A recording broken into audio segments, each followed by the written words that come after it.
Hello students, मैं सिल्केश madam, आप सभी का मेरे इस चैनल में स्वागत है। क्लाउड कंप्यूटिंग में आज हम पढ़ेंगे आईडैस। तो चलिए शुरू करते हैं। आईडैस जो कि आइडेंटिटी एज अ सर्विस। अभी तक हमने देखा है क्लाउड कंप्यूटिंग में अलग अलग मॉडल्स हमने देखे हैं, जैसे कि सर्विस मॉडल्स हमने देखे हैं। पास है प्लेटफॉर्म एज अ सर्विस, जो कि हमने लेक्चर नंबर 94 में दिया है, आप रेफ़र कर सकते हैं। एस है infrastructure as a service, lecture number 95 में हमने दिया है। तो यहाँ पर हम लोग आइडेंटिटी एज अ सर्विस देखेंगे, जो कि थोड़ा अलग है। इंट्रोडक्शन। अभी हम देखेंगे कि एम्प्लॉयज़, जो अभी पैंडमिक का सिचुएशन आया था, तो उस टाइम क्या हो गया था कि कंपनीज़ जो है वो बहुत सारी कंपनीज़ वर्क फ्रॉम होम कर रहे थे, तो उनको लॉगिन करना पड़ता है। तो employees in a company require to login to system to perform various task. अलग अलग टास्क के लिए उनको लॉगिन करना पड़ता है। This system could be based on a local server. तो ये एक लोकल सर्वर का भी इस्तेमाल कर सकते हैं, या तो क्लाउड बेस्ड सर्वर का भी इस्तेमाल कर सकते हैं। एम्प्लॉयज़ में यहाँ पर उन्हें क्या प्रॉब्लम फेस करना पड़ता है? To remember different user name and password. तो अलग अलग यूज़र नेम और password for accessing multiple servers, अलग अलग सर्वर्स के लिए। If employee leaves the company, अगर कोई एम्प्लॉय जो होता है वो कंपनी छोड़ देता है, then it is required to ensure that each account of the user is disable. तो उसका हर एक अकाउंट डिसेबल करना पड़ता है, जो कि it increases the workload on IT staff. तो IT स्टाफ का काम थोड़ा बढ़ जाता है। यहाँ पर हम सीनियरो देखेंगे एक एग्जांपल की हेल्प से। एक एम्प्लॉय है, एम्प्लॉय को लॉगिन करना पड़ता है, और यहाँ पर हमने 3 अलग अलग सर्वर्स दिए। एक है पेरोल सर्वर, HR सर्वर और ट्रेनिंग सर्वर, और IT स्टाफ भी दिया है। तो इस एम्प्लॉय को लॉगिन करना पड़ता है अलग अलग सर्वर्स में। आइडेंटिटी मतलब क्या होता है, पहले हम डेफिनेशन देखते हैं। It refers to the set of attributes associated with something to make it recognisable. तो आइडेंटिटी मतलब क्या है कि उसको रिकग्नाइज करना पड़ता है। जैसे कि ID होता है, तो वो उससे हमें रिकग्नाइज करने पड़ता है। All the objects may have the same attributes, सारे एट्रीब्यूट्स सेम होते हैं, but the identities can not be same. Identities उनके सेम नहीं होते हैं। A unique identity is assigned through the unique identification attribute. तो यूनिक आइडेंटिटी असाइन किया जाता है। अभी यहाँ पर आइडेंटिटी सर्विसेज में क्या है? वैलिडेटिंग वेबसाइट्स, ट्रांजैक्शन पार्टिसिपेंट्स और क्लाइंट्स। सर्विसेज कौन कौन से हम देखते हैं।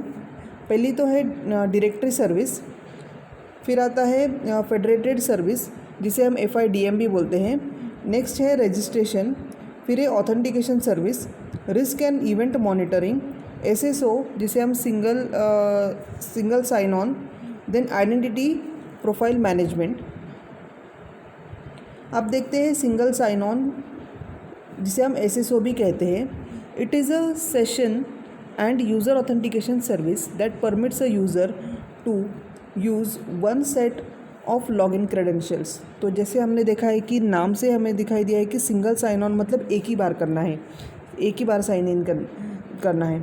तो यहाँ हम देख सकते हैं कि विदाउट सिंगल साइन ऑन अगर SSO वर्क करता है तो कैसे करेगा। हम एग्जांपल में हमने दिया है कि नेम और पासवर्ड चाहिए टू एक्सेस।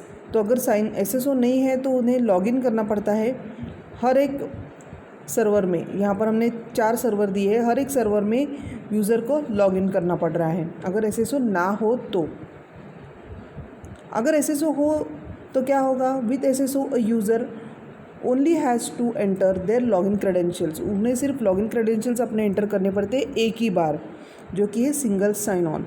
SSO एक ही बार एंटर किया और हमें सारे सर्वर के एक्सेसेस में मिल गए। जैसे कि अगर हमें जीमेल अकाउंट ओपन करना है, या तो हमें कोई मीटिंग शेड्यूल करना है, या हमारे कलीग्स के साथ हमें कोई डिस्कशन करना है, तो ये आपके जो भी मल्टीपल काम हैं आप उसकी मदद से कर सकते हैं। SSO को वर्किंग क्या कहता है देखते हैं। यहाँ पर यूज़र है और 2 सर्वर्स है, एक तो है इंटरनेट सर्वर और दूसरा है ऑथेंटिकेशन सर्वर। तो यूज़र क्या करता है? पहले यूज़र नेम और पासवर्ड डालता है ऑथेंटिकेशन सर्वर में, फिर उसे एक टिकट जनरेट होता है। उसके बाद वो टिकट जाता है इंटरनेट सर्वर को, फिर टिकट आता है ऑथेंटिकेशन सर्वर को, और आखिर में आ जाता है सिक्योरिटी और क्रेडेंशियल्स। स्टेप्स उसके वही है। User login into the authentication server using user name और पासवर्ड, जो कि अभी हमने देखा यूज़र नेम और पासवर्ड से लॉगिन किया है।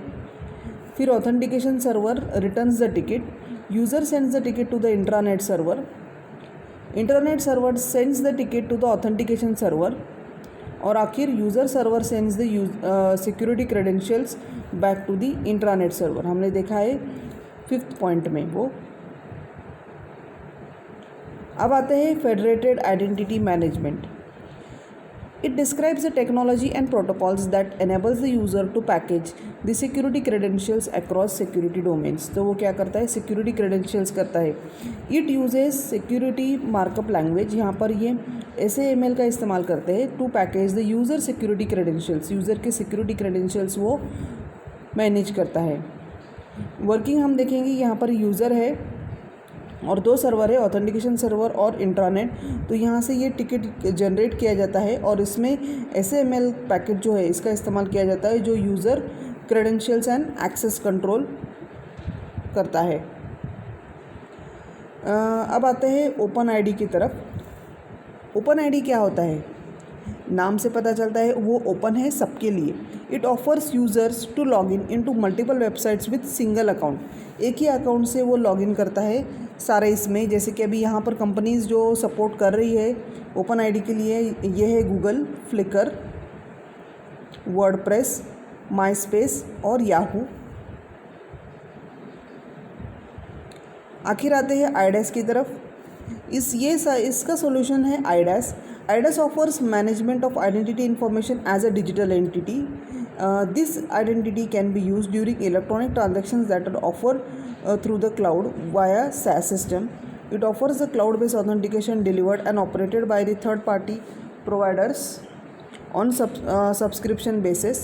It helps and manage the digital identity so that the right users can access the resources that are meant for them.